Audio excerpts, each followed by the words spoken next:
I am Natalie Bailey, 28 years old, and until last month, I thought I understood what family meant. My grandmother Eleanor was my rock, my confidant, the one person who truly saw me.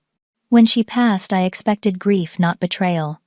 I never imagined being barred from her will reading by my own relatives. We already divided everything, my Aunt Patricia announced coldly. You were not invited for a reason.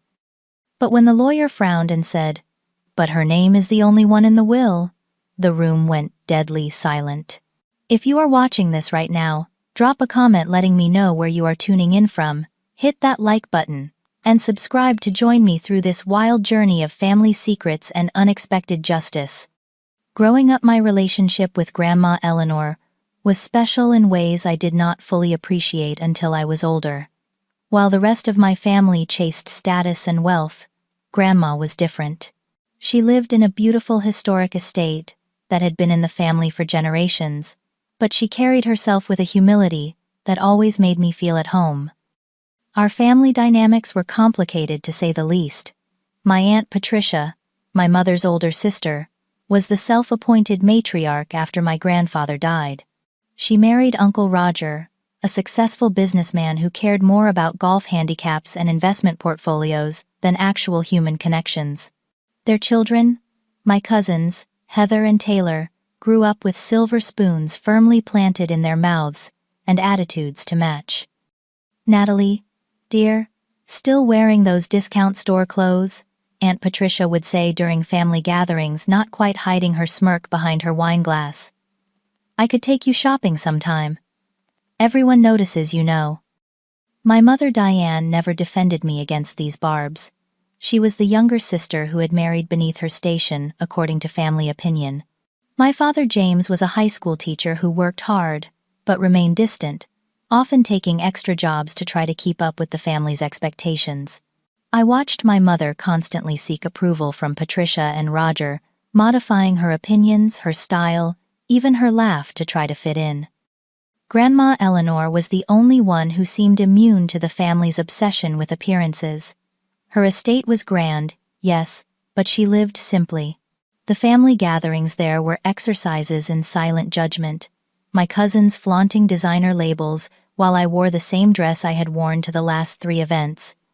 "Come help me in the kitchen," Natalie Grandma would say, rescuing me from uncomfortable conversations.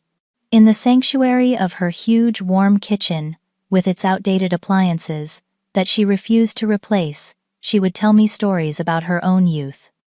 "I married your grandfather when he was just a bookstore owner," she told me once while kneading bread dough.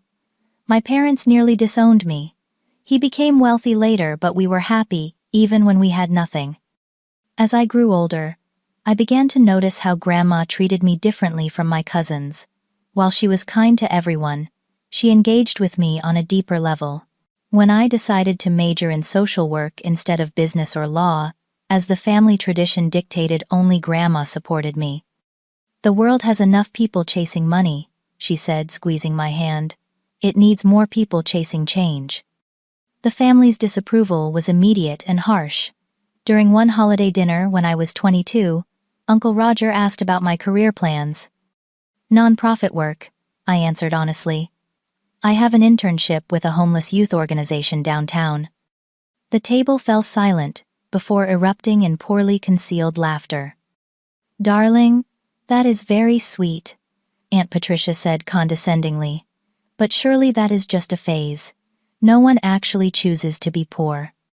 What my family did not know was that Grandma Eleanor had been secretly supporting my education and even making anonymous donations to the organizations where I volunteered. She believed in my path when no one else did. "Your grandfather and I always wanted to do more charitable work," she confided in me once.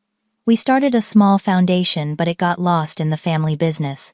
Perhaps you can revive that dream someday." As Grandma aged and I built my career in nonprofit management, our bond grew stronger. I visited her weekly, even when my schedule was packed with grant applications and community outreach programs. We would sit in her sunroom drinking tea and discussing everything from politics to philosophy. My cousins rarely visited unless there was a family event that required appearance, and even my mother only stopped by when Aunt Patricia organized group visits. Yet they all claimed to be close to Grandma, posting carefully staged photos with her on social media, with captions about precious family time. The family's resentment toward me grew with each passing year. They saw my relationship with Grandma as threatening somehow, as if love was a finite resource that I was hoarding. Little did I know that this jealousy would eventually explode into something much uglier, something that would reveal the true nature of the people I called family. By the time I turned 26, I had established myself in the nonprofit sector, working as a program director for an organization that provided educational resources to underprivileged communities. The pay was modest, but the work fulfilled me in ways that my family could never understand. Despite my busy schedule, I maintained my weekly visits to Grandma Eleanor, bringing her books, sharing stories about my work, and simply enjoying her company. It was during one of these visits that I first noticed the significant decline in her health. Her hands trembled slightly as she poured tea, and she seemed to tire more easily than before. "Have you seen a doctor recently, Grandma?" I asked, concerned by the new pallor in her complexion. "Dr. Lewis visits every month now," she said dismissively. "Just old age catching up with me, dear. Nothing to worry about." But there was plenty to worry about. Within weeks of noticing these changes, I learned that Grandma had been diagnosed with congestive heart failure. The prognosis was unclear. She might have years left, or only months. This news spread through the family quickly and suddenly. Relatives who had been too busy to visit for years were making regular appearances at the estate. "We simply must move you to a facility with proper care," Aunt Patricia insisted during a family dinner, celebrating Grandma's 85th birthday. I had planned a small, intimate gathering, but Patricia had overridden my plans, inviting extended family and even business associates of Uncle Roger. "I am perfectly comfortable in my own home," Grandma replied firmly. "Natalie has arranged for a nurse to check on me daily, and that is sufficient." Patricia shot me a venomous look. "Natalie seems to think she knows what is best for everyone. Tell me, dear niece, what medical qualifications do you have exactly?" The room grew uncomfortably quiet. I took a deep breath before responding. "I consulted with Grandma's doctors and followed their recommendations. They believe familiar surroundings are better for her overall well-being." "How convenient that those recommendations keep you in control of the situation," Patricia snapped. That was when I finally stood up for myself. This is not about control. This is about respecting Grandma's wishes and her dignity. If you were here more often before she got sick, you might know what those wishes are. The explosion was immediate. Patricia called me ungrateful and accused me of trying to manipulate Grandma for financial gain. Uncle Roger suggested that my nonprofit work was just a cover for my laziness and inability to succeed in the real world. Even my cousins joined in Heather, suggesting that I had brainwashed Grandma against the family. My mother sat silently, eyes downcast, while my father awkwardly suggested we all calm down. But the damage was done. From that moment forward, I was labeled the family opportunist, the ungrateful charity case, who was taking advantage of an elderly woman's affection. Patricia began a campaign against me, calling other family members to spread rumors. She even contacted Grandma's friends, suggesting that I was isolating her for my own purposes. The worst part was that these tactics worked. People began to look at me differently, and my access to Grandma became increasingly restricted. "Your aunt thinks it would be best if visits were scheduled through her," the new daytime nurse told me when I arrived for my usual Wednesday afternoon visit.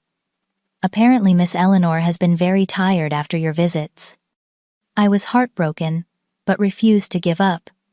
I called instead of visiting, though those calls became shorter as Grandma's energy waned. During one of our last meaningful conversations about 3 months before she passed, Grandma seemed unusually urgent. "Natalie, there is something in the attic I want you to have," she said, her voice stronger than it had been in weeks. "A wooden box with brass corners in the north corner under the eaves. Will you get it for me next time?" "Of course, Grandma. What is in it?"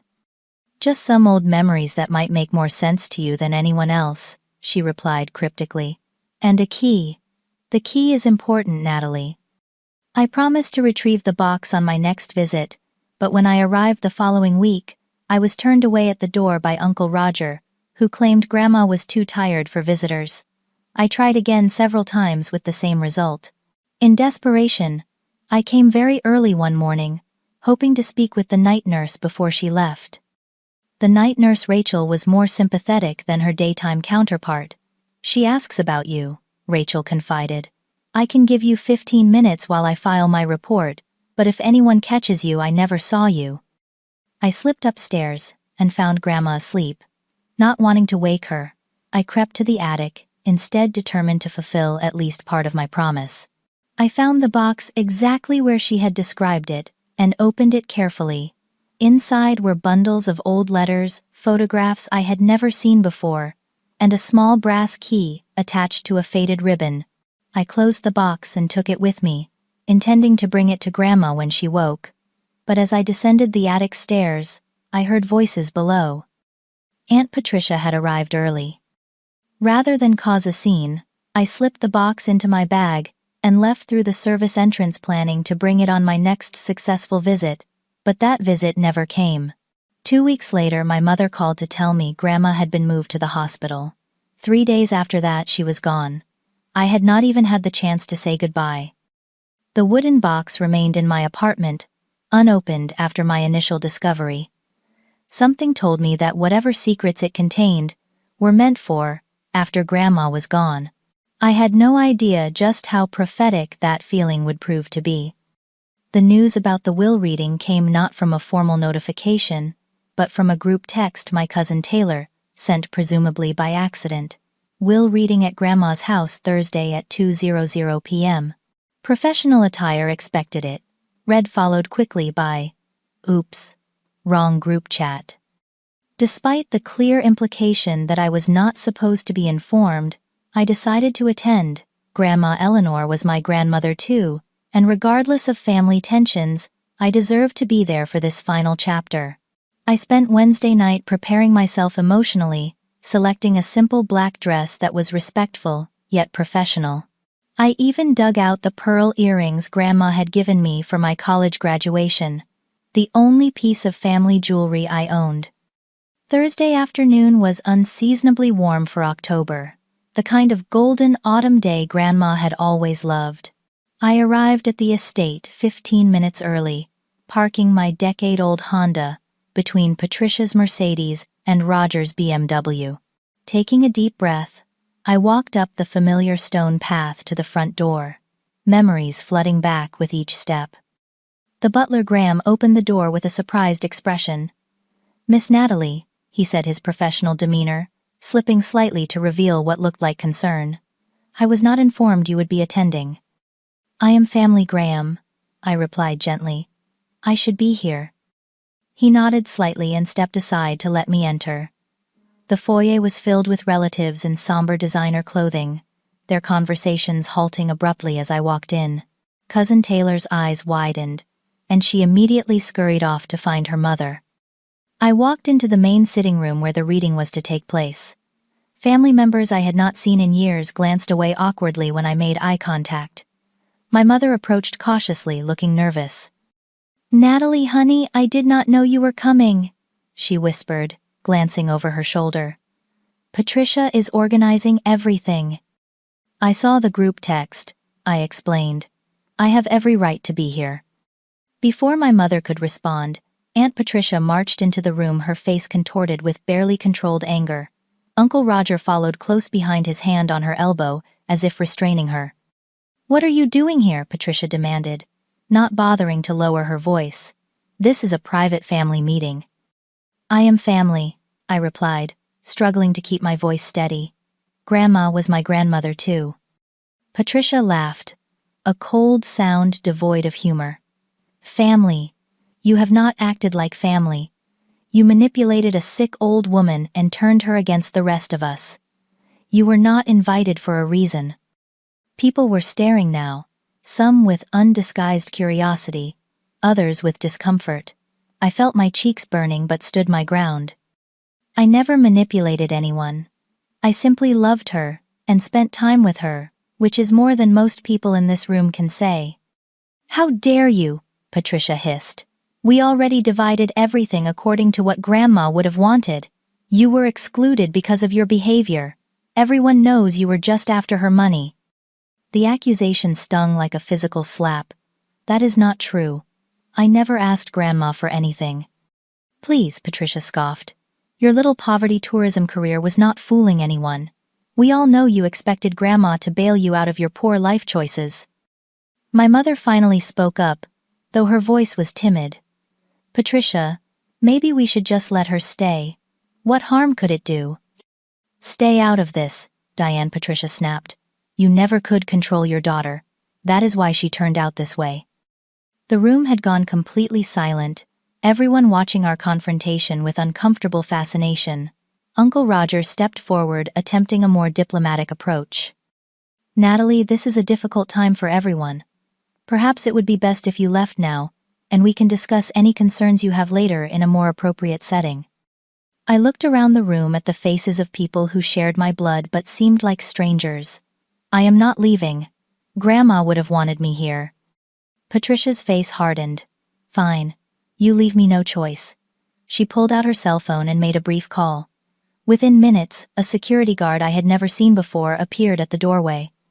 "This woman is trespassing," Patricia informed him coldly. "Please escort her off the property." "Miss, I need to ask you to come with me," the guard said, looking uncomfortable but determined. The humiliation was overwhelming. Tears stung my eyes as I looked at my family searching for anyone who might defend me. My mother looked away. My father stared at his shoes. Even my younger cousins, with whom I had once played hide and seek in this very house, avoided my gaze. "Fine," I said, my voice breaking slightly. "I will go, but Grandma would be ashamed of all of you right now." I walked out with as much dignity as I could, muster the security guard following a respectful distance behind me. Once outside, I made it to my car before the tears came in earnest. I sat behind the wheel, sobbing like I had not done since I was a child. The grief of losing Grandma, compounded by this final rejection from my family, was almost too much to bear. I am not sure how long I sat there crying before my phone buzzed with a text from an unknown number. "Wait there. Do not leave. Alexander Morris, Eleanor's attorney." I wiped my tears with the back of my hand, checking my reflection in the rearview mirror. I looked like a mess mascara streaked down my cheeks, eyes puffy and red. The last thing I wanted was to meet with some lawyer while looking like this, but curiosity overrode my embarrassment. I had never met Grandma's attorney before, and had no idea why he would be reaching out to me now, after such a humiliating exit. 5 minutes later, a tall man in a charcoal gray suit approached my car. He appeared to be in his early 50s with salt and pepper hair and kind eyes behind wire-rimmed glasses. I rolled down my window cautiously. "Miss Bailey, I am Alexander Morris. I was your grandmother's attorney for over 20 years. He extended his hand, which I shook hesitantly. "May I join you for a moment? Or perhaps we could sit on that bench near the garden." I opted for the bench, needing fresh air and distance from the house, where my family was still gathered. We walked in silence to a wrought iron bench overlooking Grandma's beloved rose garden, now beginning to fade with the autumn chill. "I must apologize for what happened in there," Alexander began once we were seated. "I arrived late to find that your family had conducted some sort of unofficial reading without me." "They said everything was already divided," I said, unable to keep the hurt from my voice. Alexander frowned deeply. "That is impossible. A will cannot be executed without the executor, which in this case is me. Whatever they were doing in there was not legal or binding." A small flicker of hope ignited within me. "So, what happens now?" "Now," he said, reaching into his briefcase, "we address the actual will. But before we go back in there is something you should know." He hesitated, seeming to choose his words carefully. "Your name is the only one in the will, Miss Bailey." I stared at him in disbelief. "What? That cannot be right. What about my mother?" my aunt, the rest of the family. There are conditions and stipulations for the others, he clarified, but the primary beneficiary is you. Your grandmother was very specific about her wishes. He handed me a document in a blue folder. This is a copy of the will. You can review it before we return to the house. With trembling hands, I opened the folder and scanned the first page. There it was in black and white. I, Eleanor Margaret Bailey, being of sound mind, do hereby bequeath the entirety of my estate to my granddaughter, Natalie Grace Bailey. This does not make sense, I whispered. Why would she do this? The family is going to be furious. Your grandmother had her reasons, Alexander replied gently, and she anticipated the reaction. That is why she was so specific in her instructions to me. I closed the folder trying to process this bombshell. What do we do now? Now, Alexander said, standing and offering me his hand, we go back in there, and I do my job as executor. Are you ready for that? It will not be pleasant. I thought about running away, avoiding the confrontation altogether. But Grandma had made her choice, and I owed it to her to see it through. Yes, I said, squaring my shoulders. I am ready. We walked back to the house together, Alexander slightly ahead as we approached the front door. This time, when Graham opened it, his face registered surprise, followed by something that looked almost like satisfaction. Mr. Morris, he said with a formal nod. They are waiting in the sitting room. The conversation in the room died instantly when we entered. Aunt Patricia was the first to recover her expression, shifting from shock to barely concealed rage. What is the meaning of this? She demanded. We asked her to leave. And I have asked her to return, Alexander? Replied smoothly. As the executor of Eleanor Bailey's last will and testament, I cannot proceed without all relevant parties present. Relevant parties. Uncle Roger repeated, his businessman's instincts clearly sensing trouble. What exactly does that mean? Alexander placed his briefcase on the ornate coffee table and removed several official-looking documents. It means that I am here to conduct the official reading of Eleanor Bailey's will, which can only be done by me as the named executor. Whatever discussions you have had previously were premature and non-binding. The atmosphere in the room shifted palpably. My cousins exchanged worried glances. My mother looked confused. Aunt Patricia's face had gone pale beneath her perfect makeup.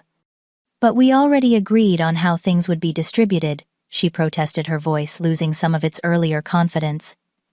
Eleanor and I discussed her wishes extensively. I am afraid that any verbal agreements are superseded by the legal document Mrs. Bailey signed and had properly witnessed, Alexander replied, his tone professionally detached. Now, if everyone would please be seated, we can proceed with the official reading. As everyone reluctantly took their seats, Alexander caught my eye and gave me a nearly imperceptible nod of encouragement. I sat in a chair near the door, apart from the rest of the family, my heart pounding in my chest. The room went deadly silent as Alexander put on his reading glasses and began to speak. This is the last will and testament of Eleanor Margaret Bailey. Alexander began, his voice carrying a formal weight that commanded attention. Dated April 15th of this year, and witnessed by myself and Dr. Lewis Harrington. April 15th. I quickly calculated in my head. That was just after the disastrous birthday party where I had confronted Aunt Patricia. It was also after Grandma's health had begun to seriously decline. Alexander continued reading. I, Eleanor Margaret Bailey, being of sound mind and body, do hereby set forth my final wishes regarding the distribution of my estate and assets. He paused briefly, glancing around the room. Before specifying the distributions, Mrs. Bailey included a personal statement that she requested be read in full. Patricia shifted impatiently in her seat. Is that really necessary? We all knew, Mother. Just get to the relevant parts. Alexander fixed her with a stern look. As executor, I am obligated to read the will exactly as written. This is a legal proceeding. Mrs. Winters, not a casual conversation. Properly chastised, Patricia fell silent, and Alexander returned to the document. To my family gathered here today. Throughout my 85 years, I have come to understand that the true measure of wealth lies not in what we accumulate, but in how we choose to share it. Money and possessions mean nothing if they do not serve a greater purpose or reflect deeper values. For many years I have watched with growing concern as certain members of this family have become increasingly fixated on material wealth and social status, often at the expense of compassion, authenticity, and genuine connection. I have seen kindness mistaken for weakness and generosity viewed with suspicion. While some of you visited only when it was convenient or advantageous, one person in this family demonstrated consistent love, respect, and care, without expectation of reward. One person saw me as a human being, rather than a legacy or an inheritance. It is for this reason that I have made the following decisions regarding my estate. The room was deadly quiet. I could feel eyes turning toward me, some questioning, others beginning to understand the implications of Grandma's words. Alexander turned the page and continued reading.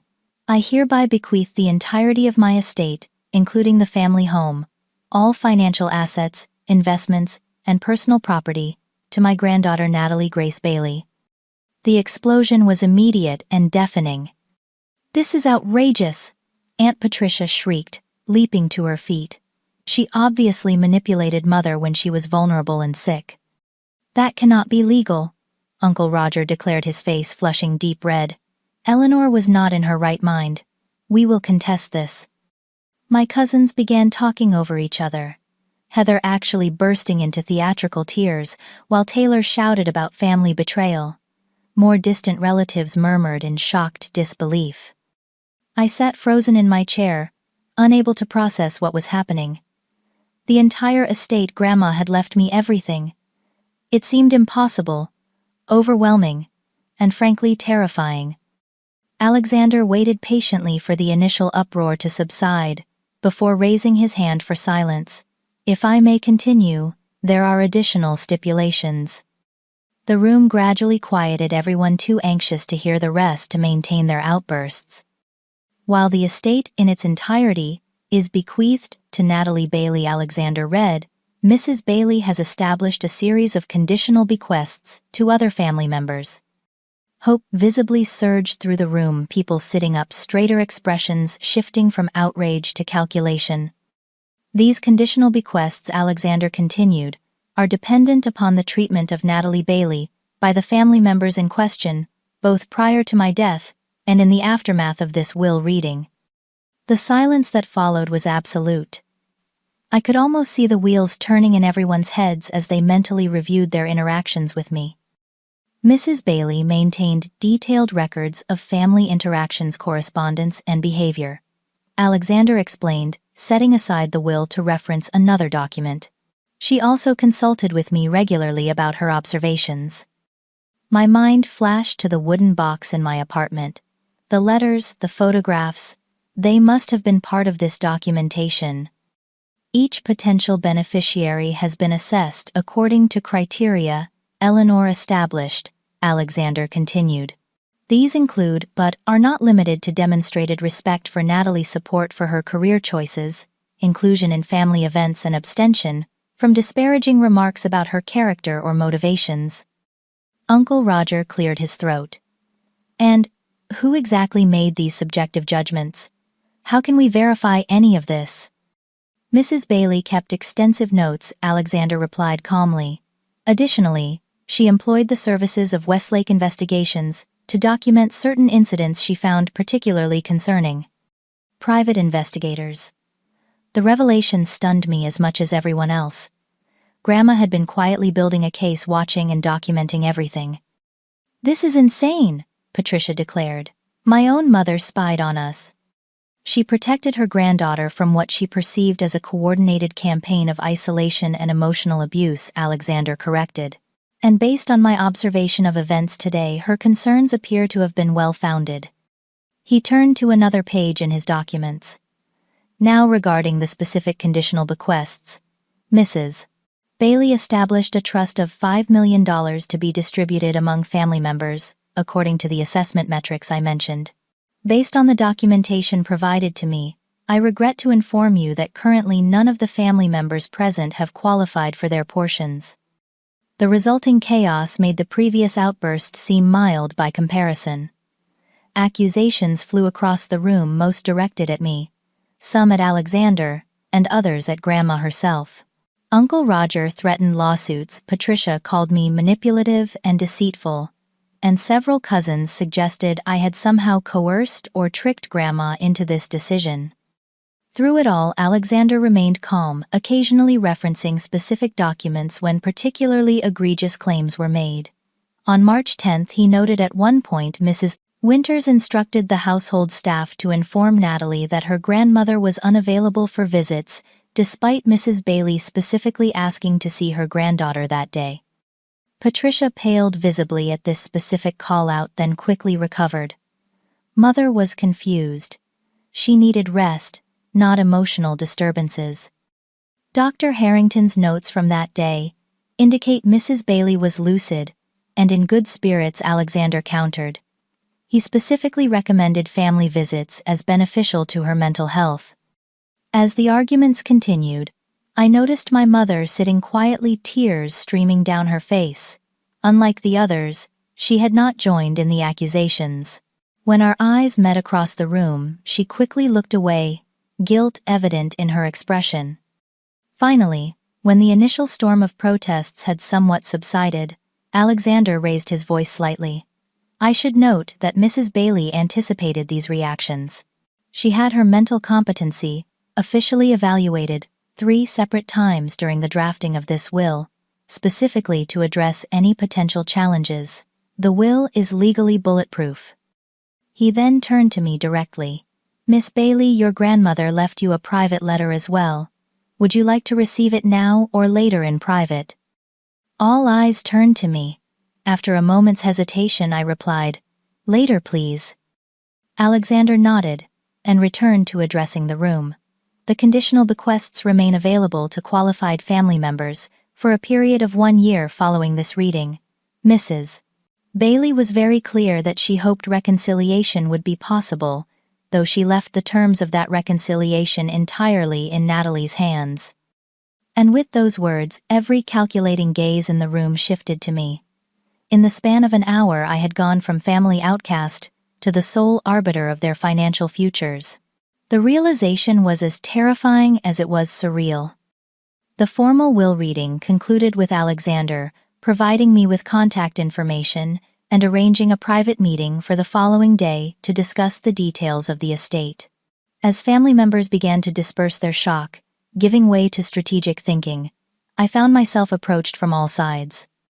Natalie, sweetie, Aunt Patricia said, her voice honey-sweet, in a complete reversal from her earlier venom. This must be so overwhelming for you. Why do not you? Come, stay with Roger and me for a few days. We have plenty of room, and we can help you navigate all these complicated legal matters. The transparent attempt to manipulate me was almost laughable.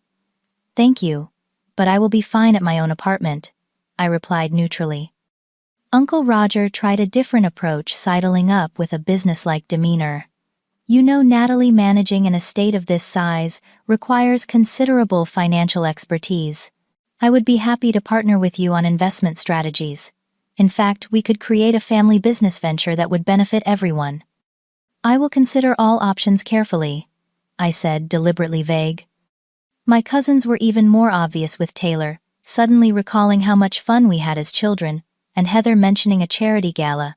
She thought I might want to attend now that you will be a woman of means. I excused myself from these transparent overtures and headed toward the door, desperate for fresh air and space to process everything. As I reached the foyer, my mother caught up with me, her eyes red from crying. Natalie, please. Can we talk for a moment? Just the two of us? Despite my emotional exhaustion, I nodded and followed her into a small side room that had once been Grandma's music room. The grand piano stood silent and dusty, unused, since Grandma's health had begun to fail. As soon as the door closed behind us, my mother broke down. I am so sorry, Natalie. I should have stood up for you. I should have been stronger. Why were not you? I asked the question that had been burning inside me for years, finally emerging. All those times Aunt Patricia belittled me. All those family gatherings where I was treated like an outsider. Why did you never say anything? My mother sank onto the piano bench, looking smaller and older than I had ever seen her.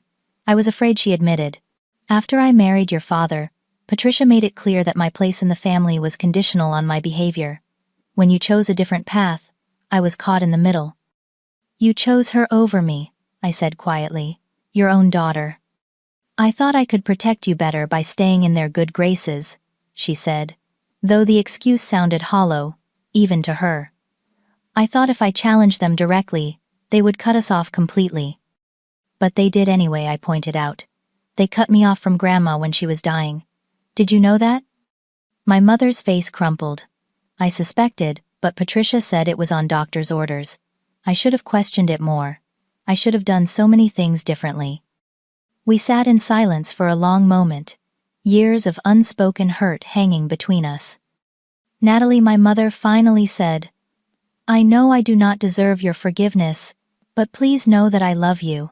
I have always been proud of you, even when I was too weak to say it. Part of me wanted to reject this belated declaration to hold on to the anger that had protected me for so long. But another part recognized the sincerity in her words, and the opportunity for healing that Grandma had perhaps foreseen. I need time, I said eventually. This is all too much to process right now. She nodded, understanding. Of course. Please do not shut me out completely. As we left the music room, I noticed Alexander speaking with Graham near the front door. He caught my eye and approached. Miss Bailey, there is something else you should know, he said quietly. Your grandmother asked me to tell you that the wooden box, I believe you know which one, contains additional information she wanted you to have before making any decisions about the conditional bequests. I nodded, thinking of the box waiting in my apartment. Thank you, Mr. Morris. I will look at it tonight. The drive home from the estate was surreal. I kept expecting to wake up from what felt like an impossible dream, or nightmare depending on which aspect I focused on. The inheritance itself was overwhelming enough, but the responsibility Grandma had placed on me regarding the rest of the family felt almost crushing. Once home, I went straight to the wooden box I had retrieved from the attic months ago. Opening it again, I examined the contents more carefully. The photographs showed Grandma in her younger years, with people I did not recognize, including a young man who was definitely not my grandfather. The letters were correspondence between Grandma and this same man, spanning decades. The final letter, dated just 2 years ago, revealed that he had been her first love, separated by family disapproval and social expectations. I chose security and family approval over love, she had written in a journal tucked beneath the letters. It has been my lifelong regret, one I do not wish for Natalie to repeat. Deeper in the box, I found detailed accounts of incidents involving my family, times when Patricia had intercepted my calls, when family members had spoken cruelly about me behind my back, when I had been deliberately excluded from gatherings. Grandma had documented it all, building a case not just for her will, but for my eyes as well. Most shocking was a series of emails printed out between Patricia and the daytime nurse, explicitly instructing her to limit my access to Grandma. We cannot have her influencing Mother's decisions at this vulnerable time, Patricia had written. Financial matters are being settled, and Natalie's interference could be problematic. The evidence was damning and heartbreaking. My family had not just neglected me, they had actively worked to separate me from the one person who truly accepted me. Over the next week, I met several times with Alexander to discuss the estate. The inheritance was even larger than I had initially understood. Not just the house and liquid assets, but investment portfolios, art collections, and partial ownership in several businesses. It was overwhelming, but Alexander patiently walked me through everything, explaining Grandma's financial strategies and the infrastructure she had established. Your grandmother was quite savvy, he told me during one meeting. She restructured much of her estate over the past 5 years, focusing increasingly on ethical investments and philanthropic ventures. That sounds like her, I said. smiling at the memory of our conversations about responsible wealth. 2 weeks after the will reading, I called a family meeting at the estate. Everyone attended, of course.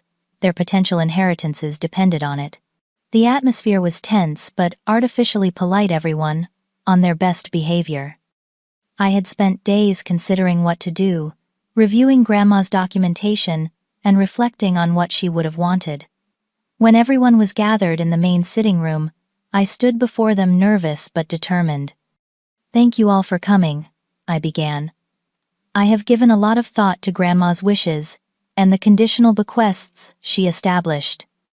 The room was silent, all eyes focused intently on me. "I believe Grandma wanted this situation to be an opportunity for healing and growth, not further division," I continued. "So I have decided to offer a compromise." Hope visibly surged through the room, quickly tempered by wariness. "The conditional bequests will be available as Grandma intended," I said, "but with one additional requirement that I believe honors her values." "What requirement?" Uncle Roger asked cautiously. "Community service," I replied simply. "Each family member who wishes to receive their portion must complete 500 hours of verified volunteer work with one of the non-profit organizations Grandma supported secretly for years." The silence that followed was telling. Expressions around the room ranged from shock to calculation to outright dismay. 500 hours, Patricia finally exclaimed. "That is ridiculous. We have careers, responsibilities, lives." "The requirement can be fulfilled over the course of a year," I explained calmly. "That is less than 10 hours per week.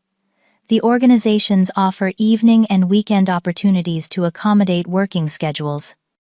"This is just another way for you to control us," Heather accused, her brief facade of friendliness completely abandoned. "No," I corrected her. "This is a way to honor Grandma's values and the causes she believed in. The choice is entirely yours. Participate or do not. But the conditions are non-negotiable." As arguments erupted around the room, I watched their true characters emerge once again. The brief period of forced kindness had evaporated at the first sign that money would not be easily obtained. In that moment, I understood exactly why Grandma had structured her will as she had. She had known precisely what would happen, that given the choice between genuine personal growth and easy money, most of them would reveal their true priorities. The meeting ended with most of the family storming out, making threats about contesting the will, or never speaking to me again. Only my mother remained behind, quiet and thoughtful. "I will do it," she said simply when we were alone. "Not for the money, but because I need to make amends, to you and to Mom." Her sincerity touched me. "I believe you," I said. And for the first time in years, I felt a glimmer of hope for our relationship. As I watched her leave, I felt a strange sense of peace settle over me. Grandma had given me not just an inheritance, but a chance to see my family clearly and to establish healthier boundaries. She had given me the strength to stand up for myself and for values that mattered. In her final act, she had set me free. 6 months passed, bringing with them both challenges and unexpected joys. The transition from nonprofit program director to estate manager was not easy, but I approached it with the same dedication I had brought to my previous work. With Alexander's guidance, I established a foundation in Grandma Eleanor's name, focused on the causes she had secretly supported for decades. The estate itself underwent a transformation. The formal sitting rooms where family tension had simmered for years were converted into meeting spaces for community organizations. The extensive gardens became open to the public one weekend each month, with educational programs about sustainable horticulture. The guest house where cousins had once stayed during obligatory holiday visits now housed a rotating residency for artists from underserved communities. Through it all, I discovered layers to my grandmother that I had never fully appreciated during her life. Alexander provided me with records of her anonymous donations, dating back 30 years, contributions to educational programs, women's shelters, immigrant support services, and dozens of other causes. She had maintained this secret philanthropy, even while maintaining the appearance of conventional wealth that satisfied the family's expectations. Your grandmother supported over 40 different organizations, Alexander told me during one of our regular meetings. Most had no idea who their benefactor was. Even more moving were the letters that began arriving once news of the foundation's establishment became public.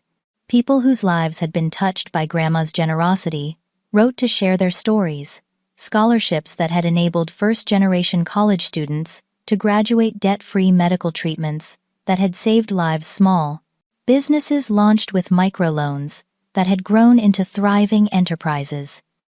I never knew who helped me when I had nowhere else to turn. One letter read, "Now that I know it was Eleanor Bailey, I want her family to understand what a difference she made in my life." These revelations gave me a sense of purpose and connection to Grandma that helped ease the pain of her loss. I was not just managing assets. I was continuing a legacy of compassion and practical support that had always been her true passion. My relationship with my mother gradually healed as well. True to her word, she committed to the volunteer requirement, working weekends at a literacy program for immigrant families. To my surprise, she discovered a genuine passion for the work that went beyond fulfilling an obligation. "I never realized how fulfilling this could be," she admitted, during one of our now regular Sunday brunches. "Your father and I are even talking about downsizing our house so we can both reduce our work hours and volunteer more." The change in her was remarkable. A lightness and authenticity I had not seen since my childhood. Freed from Patricia's influence and the pressure to maintain appearances, she was becoming the mother I had always needed. The rest of the family took varied paths. Aunt Patricia and Uncle Roger followed through on their threat to contest the will, but as Alexander had promised, Grandma's legal preparations were impeccable. After a brief and expensive legal battle, they withdrew their challenge and cut off contact completely. Most of my cousins followed their parents' example, choosing resentment over reconciliation.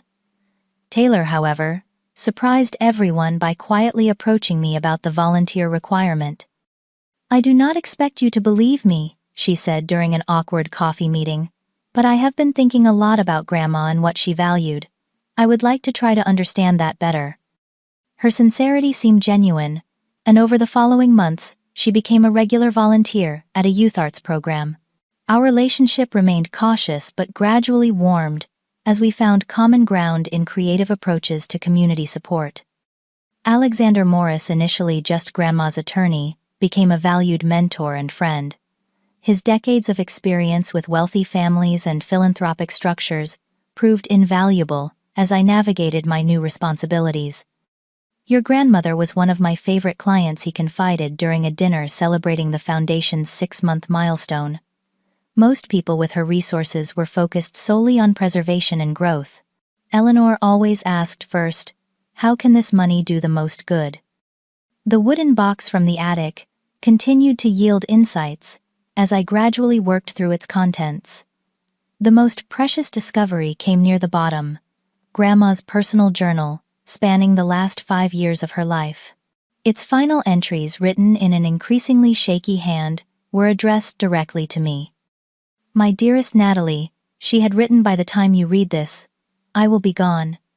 I want you to know that watching you grow into the compassionate, principled woman you have become has been my greatest joy. Where others in our family chose status and appearance, you chose substance and authenticity. That is why I am entrusting you with everything I have built." Her words brought both tears and clarity.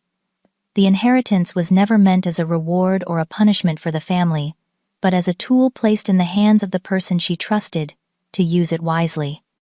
Inspired by this understanding, I established a new tradition: quarterly community dinners hosted at the estate, bringing together Foundation Partners Program recipients, volunteers, and community members. The first such gathering coincided almost exactly with the 1-year anniversary of Grandma's passing. As I looked around the dining room that had once hosted tense family holidays, now filled with diverse faces and genuine conversation, I felt Grandma's presence more strongly than I had since her death. This was her true legacy: not the assets or the property, but the connections formed and the lives improved through purposeful generosity. To Eleanor, Alexander proposed a toast, raising his glass. Who understood that the true value of wealth lies in how we share it. To Eleanor, the room echoed, many eyes damp with emotion. Later that evening, as the last guests departed, I walked through the gardens Grandma had loved so much, reflecting on the extraordinary journey of the past year. The inheritance had brought challenges I never anticipated, but also opportunities I never could have imagined. Through it all, I had discovered strengths within myself that I had not known existed. True family, I had learned, was not always defined by blood. It could be built through shared values, mutual respect, and genuine care for one another's well-being. Grandma had known this all along, and had given me not just her material assets, but the freedom to create a different kind of family around me. As the stars emerged in the clear night sky, I made a silent promise to my grandmother to continue building on the foundation she had established, to use the resources she had entrusted to me with wisdom and compassion, and to never lose sight of the true purpose of privilege to lift others up alongside you. What would you do if you suddenly inherited wealth, but it came with the responsibility to heal family wounds? Would you use it as leverage or as a bridge to understanding? I would love to hear your thoughts in the comments below. And if this story resonated with you, please like, subscribe, and share with someone who might need to hear that true wealth lies in how we treat each other, not what we possess. Thank you for joining me on this journey of healing and discovery.